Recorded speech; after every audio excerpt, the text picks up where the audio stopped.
Okay, so we're back on the Power Lunch Live. We had a little glitch there, but we're gonna pick it right back up. Give everybody time. I think we probably lost a few people when we cut off, but we were talking about. Heck, I can't even remember now. We were talking about the 4 factors. I think. Right, the 4 factors, and you were at E, right? Your environment and why that's. We finished with environment, and I think that environment's such a huge thing for so many people. And so all of these we had gone through. We talked about the training of how there's 2 parts and whether to do it as a private, anonymously or not. And I think that's kind of where we left it. That you can make the report be anonymous. Right. You were coaching me on how to do on my coaching work. That was good. I think that was it. That was it. Technical. We're powering through on Power Live, right? That's right. That's right. We've got some actually really good questions from the audience that I want to get to. First question, before I get to those, what is, in your opinion, sort of the keys to a good workplace culture from your experience? Well, obviously, communication is going to be huge with any workplace. I've had a lot of great guests on my show. I've interviewed close to 1,000 people now, and I get so many insights from just culture experts, and a lot of some of the best cultures, they talk about it a lot in their meetings, like how everything that they do ties into their mission and vision. And the problem with a lot of people is that they don't really know what they're doing, how it ties into everything, and why it's important. And I think that that'll kill culture right off the bat. If you're just doing meaningless tasks and you don't know how you contribute to the overall goals of the organization, your culture is going to suffer. And I think that's why we saw so many problems with engagement as part of the reason. Because a lot of people are just, walking dead to work. They don't know why. It's just clocking in, do the same thing, go home. Time to make the donuts kind of thing, from the old marketing from Dunkin' Donuts, with them kind of was saying, you just kind of do the same thing over and over again. So I think it's really important to have conversations. Communication is huge for culture. And I talk a lot about status quo thinking. It is what's killing this innovative, productive culture that we're trying to get. I have let me see if I have it right here. I think I do. Let me grab it.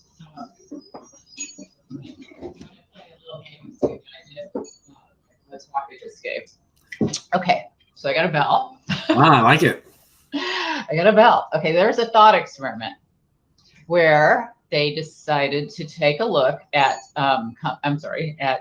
individuals to find out what causes groupthink and just going along with status quo thinking, basically. Right. So they set up a doctor's office. It was an eye doctor that they utilized the office, and a woman went in to think she thought she was just getting her eyes examined, right? But she was actually part of this thought experiment where everybody around her, all the other patients, were actors. And these actors were in on the experiment. So every time the bell, that didn't work. Can you hear it? Yeah. Every time the bell went off, everybody in the room, except for her, because she didn't know about it yet, stood up and sat down with no explanation. And she gets kind of this like, okay, what's going on look on her face. And then another time the bell rings, everybody got up, sat down. And what do you think happened on the third? She got up and she sat down, right? And she just kept doing this and they thought, well, isn't this fascinating? She'll just go along with this social learning is what this is called, right? So they thought, well, what if we take out all the people out of the room and see what she does alone? So they started calling people out like they were getting their eyes examined one by one. They would all leave. And she's alone in the room and she hears, what do you think she does? She stands up. She gets up and she sits down without anybody watching her, so she thinks, right? And it was fascinating that they thought, well, what if we add people to the room who are regular patients? What will that happen then? So the first guy sits down next to her and the bell rings. She gets up and she sits down. And he looks at her. He goes, why'd you do that? And she says, well, everybody else was doing it. I thought I was supposed to. So what do you think he does? When he, the next chapter, wow. Everybody gets up and they add more and more people and they all get up and they sit down. And that's what we do at work, right? We get into this status quo, what everybody else is doing, thinking, because the bell rang, I got to stand up and sit down. And nobody's really thinking about what they're doing. And that's what happens to culture. So if you're in meetings and nobody's really asking questions and nobody's really debating why we're doing this, or what if we did that, or why aren't we doing this? If everybody's just in agreement, you have a problem with your culture. It's status quo. What is how does the book help you sort of get your curiosity back? How does it help you in that way? Well, it's kind of a part of a puzzle. I mean, there's different parts to it. I think you need to read the book to understand about curiosity, the background behind it. I share a lot of great stories from people who've been on my show. I was fortunate to get the genius of Keith Kroc, who just became an undersecretary in Washington, to write the foreword. He is just amazing. He was the chairman and CEO of DocuSign. And I've had great people talk about the book. Of Steve Forbes on the front, different people, Ken Fisher, great individuals have backed what the book's about.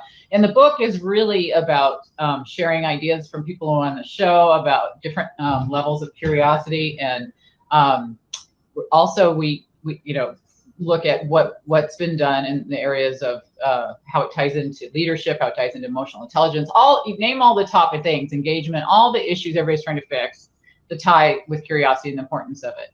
That would be the first step of understanding curiosity. And then if you're interested, you go and you could take the Curiosity Code Index, which is at curiositycode.com. And that's a quick 36 question assessment, similar to taking DISC or emotional intelligence, something like that, MBTI. Then you get back, it's 26 pages or something, big, nice PDF report that says, here's the 36 issues, here's what, your levels are on everything, and here's what this means, and here's how you create a personal action plan to improve. So you could do that right now and just be, on your own without your company sponsoring it if you want to pay for it on your own, and it's not expensive. I think it's $49 right now, and you can get that. So that's one thing you can do.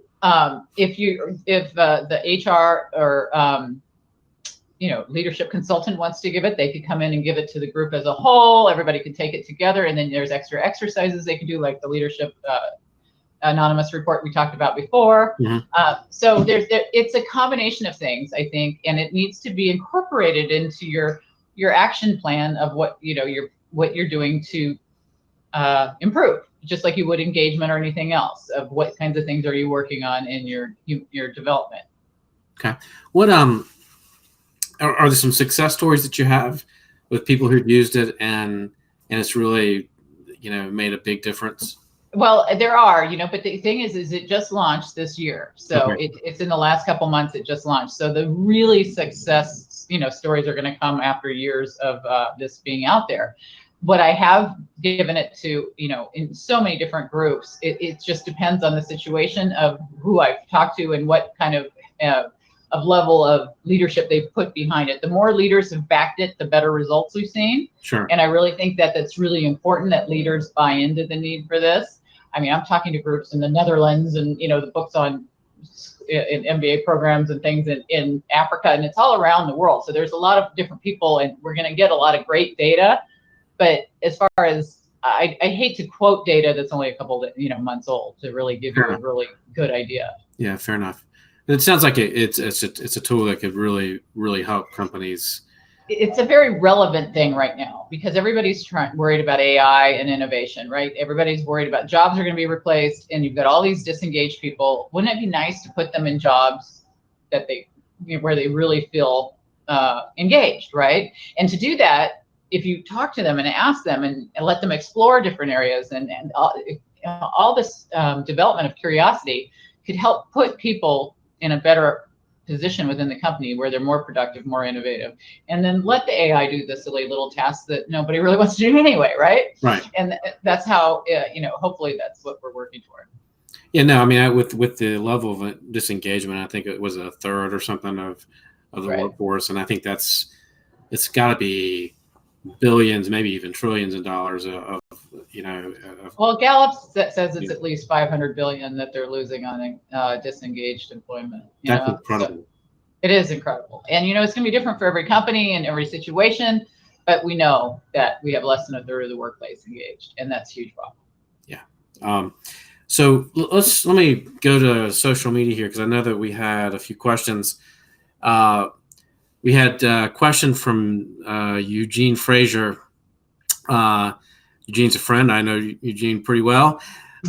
He says, Dr. Hamilton, if you were going to teach leaders how to overcome this challenge, how would you approach it?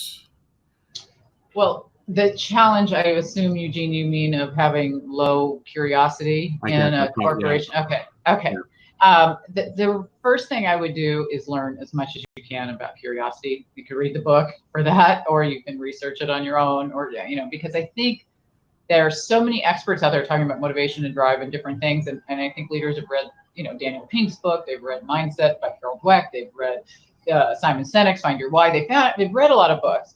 But none of them go back to the beginning. They're not going to the spark that turns on the oven, if you were in on the earlier conversation, that we need to research the importance of curiosity. And I think that a lot of leaders need to recognize that they're doing some of the things that we talked about before. Don't come to me unless you have solutions to problems. They might inadvertently be doing some of the things that are shutting down their employees. They need to look around them to see if they have a lot of people saying yes to everything and thinking how great all their answers are for everything, because nobody's that great. Eventually, somebody should be questioning, why are we doing this? And if you're not getting a lot of questions and everybody's in agreement, that's a really bad sign. So addressing the situations, a lot of times bringing in outside consultants can be important, or finding a mentor in another industry. Looking to board advisors is always good. But you have to make sure you haven't surrounded yourself by people who will disagree with everything you say without question. And tell them brutally honest, I want to hear the truth. Yeah. Are there, so I have another question from Eduardo Rodriguez. He asked, how would a school look like that had curiosity as part of the education plan and culture? Would the current school system be able to evolve, or will there be a new type of school taking over, or should we just keep them as they are? I'm guessing that's a huge question. Yeah. Yes. Well, I've taught thousands of business courses, right? But I teach in higher ed. I'm not a K through 12 expert, but I do serve on a board of K through 12 Leader Kid Academy. Looks at developing a lot of soft skills in the K through 12 age group. And so I was very interested in that, because I don't think we're developing a lot of these things. As I mentioned, how Sir Ken Robinson had said we're educating people out of these skills. So I really think that there's a lot of work that needs to be done in our education system, both in K through 12 and undergrad courses. I think that you can only do so much, in the day that you have when you're, with this type of situation where you have to teach to the test and develop, have curriculum you have to deal with. What I would like to see, if teachers don't have time during courses to cover some of this stuff for the young kids, is that when they have parent-teacher conferences, that they say, this is something that your child's interested in. I just would like, I don't maybe have time for this, but maybe you want to explore this. There's communication we can do within the limitations of what we have right now. Right. Hopefully there will be overhauls to a lot of the systems. I was MBA program chair at Ford School of Business, and I was looking at a lot of those issues in the curriculum that I was given when I took over. And I know they've since rebuilt the platform and added a lot of things. And I think that a lot of schools are doing that. They're working on trying to incorporate a lot of critical thinking is huge in higher education. We want to make sure you're able to analyze this and this and this and put it all together and come up with a reasonable solution, based on your evaluation. And so that's one of the skills that's in the training on the second part of that I talked about for leadership, that we work on critical thinking. How do we get our people to think more critically? And we want to do that in education as well. Yeah. And I think But you talk about those soft skills. I mean, you can go really far in life with soft skills, can't you? Yeah, you can. Yeah, I studied emotional intelligence for my doctoral dissertation. So I'm very fascinated with everything that's in the soft skills area. I just spoke to hundreds of CEOs in Alabama about this recently. I mean, this is something that everybody's still struggling with, because empathy is a huge part of what we need to develop. Right now I'm writing a lot about perception, where all that ties into perception, because we know we need to have a cultural quotient. We need to have this ability to think outside of our reality, and that means we have to ask questions. And so we're back to curiosity again. You think technology impedes that in a way? It can. Yeah. It can. It can make, it depends on how people utilize it. If you over rely on it, it can.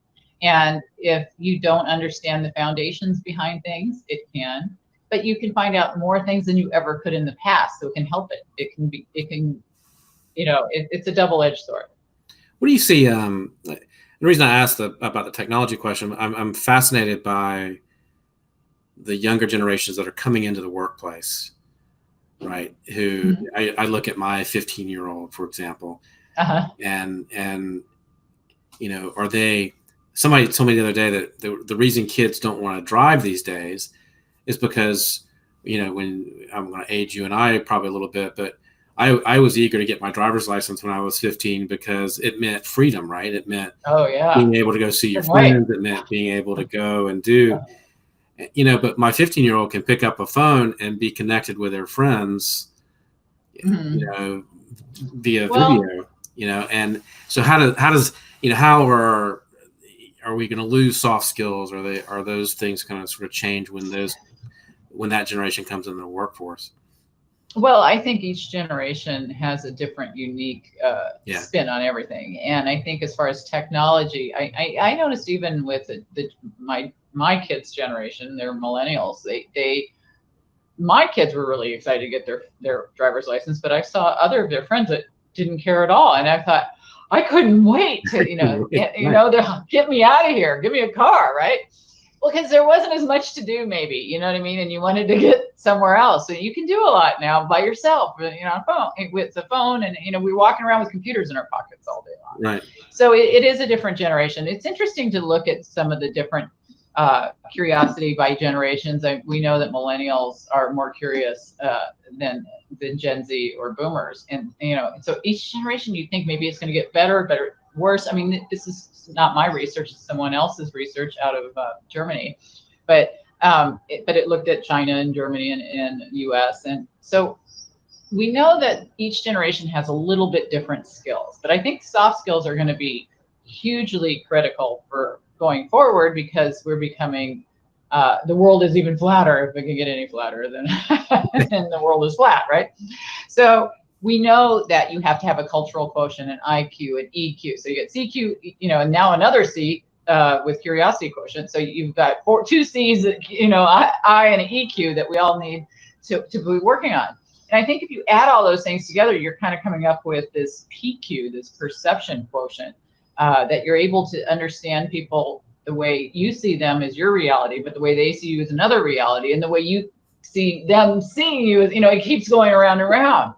And that's why it's so fun to write about and research this, because a lot of it is asking questions to find out more, because we tend to put ourselves in this pond. We only see it like a fish in water. But if somebody got out of the water, if you're a fish, you're like, well, what's out of the water? This is it. You know what I mean? Right. So Right.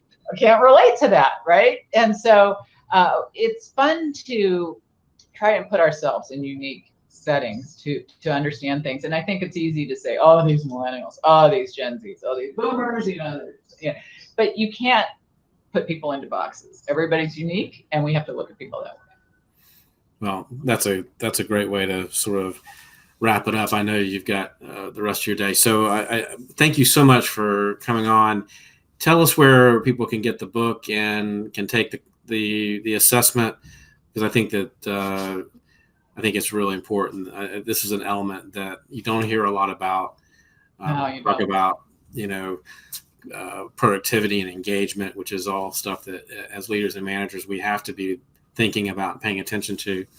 But I think this is an element that I know when I was running my company, I didn't think about curiosity, but it makes so much more. I mean, it makes so much sense. Yeah.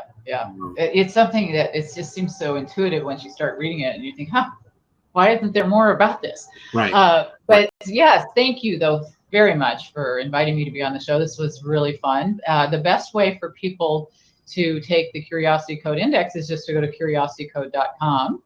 But you can also just go to my website at drdianehamilton.com and see all the curiosity links at the top. You can get there that way. If you go to my site, you can find out more about my speaking and training and everything, a radio show and all the things that I do there. Yeah, when's the radio show? When's the radio show, and how can they find it? Well, the radio show, we're on everywhere. We're nationally syndicated in certain markets throughout the United States. So we're not in every single state, but we're in a lot of different areas. Okay. But you can find them all listed on drdianehamiltonradio.com. Goes right to that site on my website. But if you go to drdianehamilton.com, you can see. And basically, we're on iTunes, iHeart, Roku. You name a platform, we're on it. You could even ask your Echo. I won't say her name or she'll start speaking. But you could say, "Play Dr. Diane Hamilton." Yeah. So you can ask her. You can just play it anywhere, basically. And if you want more information, you can contact me through my website. I'm happy to answer any questions, or you can follow me on social media. Ask me anything on any of those. It's Dr. Diane Hamilton. Great. Thank you so much. And this has been Power Lunch Live on LinkedIn. This show is going to be in two parts because we had a glitch there in the middle. So if you just caught the tail end of this, go back and check out the first part, first 15 or so minutes. And I think we got to all the questions today. I haven't seen the second part of the show. We may have missed a few questions, so we'll have to get to those on social media. But thank you for joining us. And